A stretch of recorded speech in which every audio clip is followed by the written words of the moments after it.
Morning बच्चों। आज हम 9वीं के सामाजिक अध्ययन में देखेंगे और पहला में देख चुके हैं औद्योगिक क्रांति के बारे में। आज है औद्योगिक क्रांति ब्रिटेन में ही क्यों, 18वीं सदी में क्यों।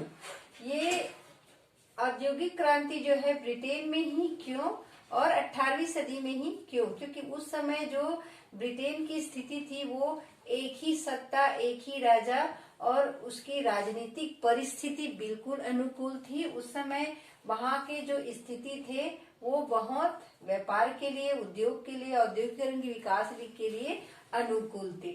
उनकी स्थिति में हम क्यों, किस कारण से 18वीं सदी में क्यों, राजनीतिक परिस्थिति, वहां की जो राजनीतिक परिस्थिति थी वो एकदम वहां के लिए अनुकूल, क्योंकि वहां इंग्लैंड में जो ब्रिटेन जो है वहां पर एक ही इंग्लैंड, वेल्स, स्कॉटलैंड जो 3 देश थे वहां पर एक ही प्रकार के सत्ता, एक ही राजा का वर्चस्व था, एक ही राजा राज करते थे। वहां पर एक जैसी व्यवस्था, एक जैसी मुद्रा और व्यापार एक समान होता था। वहां पर किसी दूसरे का हस्तक्षेप नहीं होता था।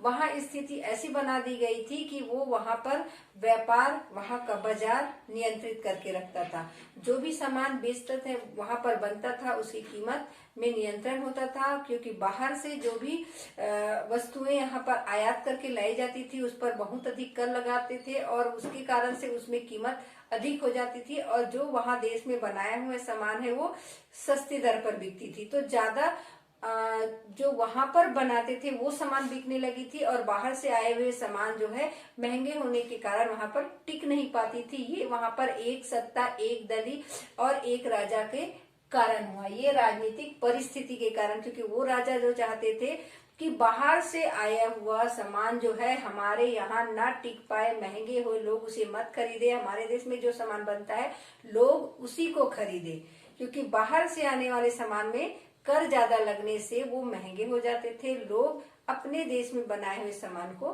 खरीदते थे। घरेलू बाजार, घरेलू बाजार की स्थिति उस समय की जो बाजार की स्थिति थी वो अपने आप में सिमटे हुए थे। 16वीं शताब्दी, 17वीं शताब्दी की बात है ये। तो उस समय जो स्थिति थी कि वहां के जो साहूकार, वहां के व्यापारी अपने जो सीमा के अंदर जो भी सामान आता था उसमें कर नहीं लगाते थे। इस कारण से कोई ज्यादा महंगा नहीं होता था, अपने बाजार अपने नियंत्रण में रहता था। वहां के जो सामान है वो सस्ते दर पर बिकती थी, तो बाजार की कोई वहां पर बुरी स्थिति नहीं होती थी। तो घरेलू बाजार की स्थिति बहुत अच्छी होती थी, क्योंकि यहाँ पर जो व्यवस्था थी वो एक सत्ता के रूप में था। एक समान रुपए, एक समान मापदंड, एक समान जो वहां के साहूकार उनका कर ना लगाना, ये सब स्थिति उस समय थी। अब कृषि का व्यापारीकरण और कृषि क्रांति, कृषि का व्यापारीकरण हो गया और कृषि क्रांति बढ़ गया। कृषि का व्यापारीकरण मतलब वहां के जो मजदूर, कृषक जो काम करते थे और उसके साथ में पशुपालन करते थे, उत्पादन अधिक होता था। कृषि और जो पशुपालन करते थे उसमें भी मुनाफा होने लगा।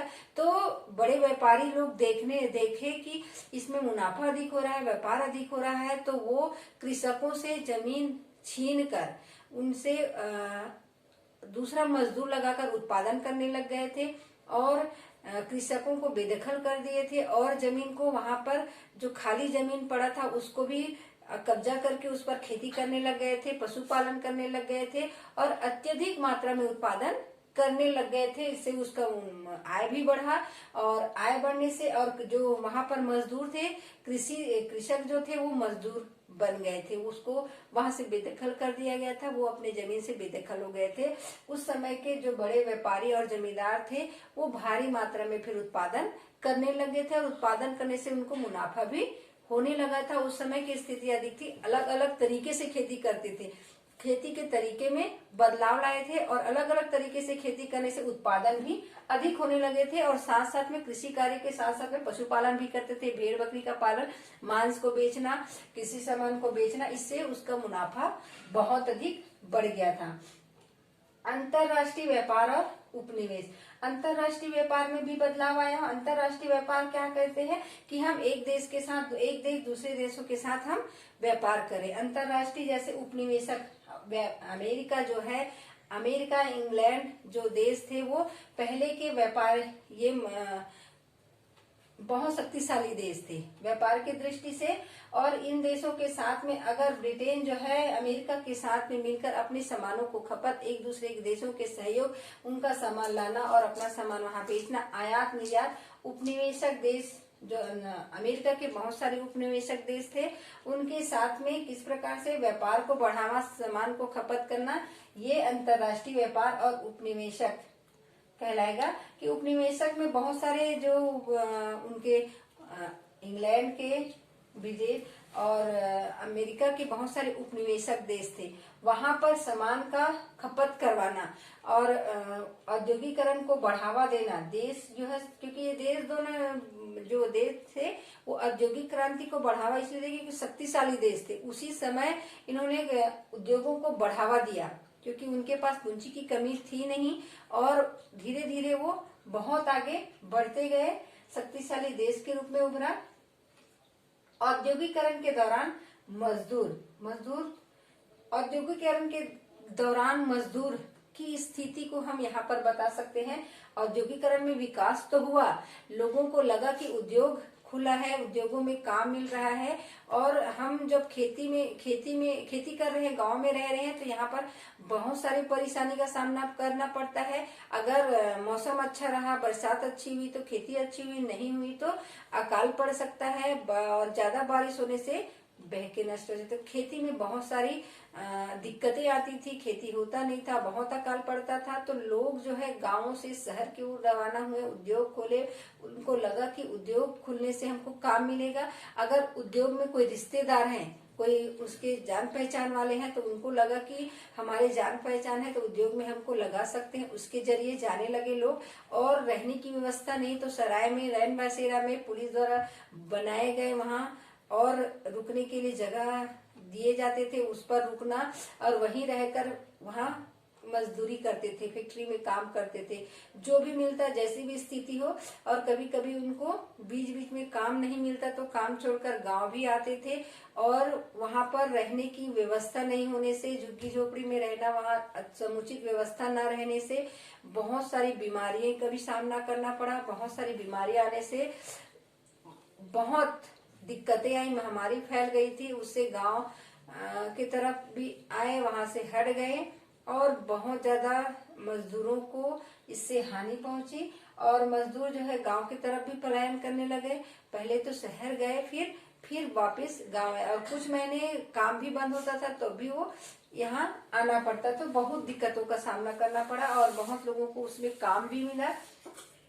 फिर आगे चलकर देखेंगे मजदूर में औरतें और बच्चे।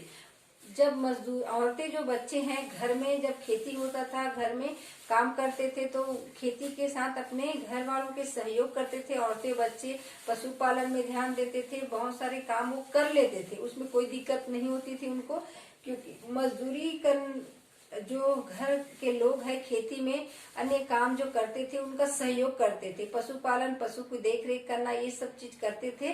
तो उसमें उनको ज्यादा दिक्कतें नहीं होती थी। परंतु जाकर जब फैक्ट्री में काम करने लगे तो वहां पर उनको घंटों खड़े होकर वही काम करना पड़ता था और उसमें नियम रहता था। उनके वो दूसरे के अधीन काम करते थे तो डर भी रहता था पनिशमेंट मिलने का और कोई काम अगर गड़बड़ हो गया तो उनको सजा भी मिलती थी।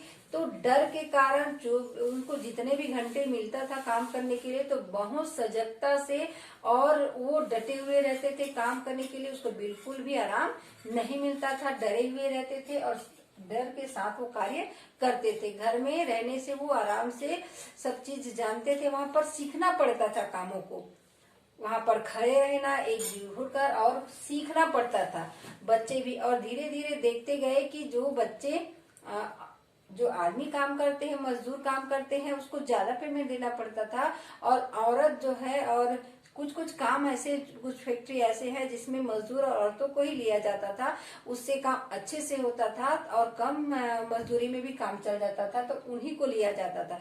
तो इससे क्या होता था, बच्चे और औरतें जो है वहां पर काम करने से कतराते भी थे क्योंकि काम का समय ज्यादा होता था। वहां पर ज्यादा समय होने के साथ साथ उनसे ज्यादा काम लिया जाना और उनके साथ बहुत सारे परेशानी भी होती थी।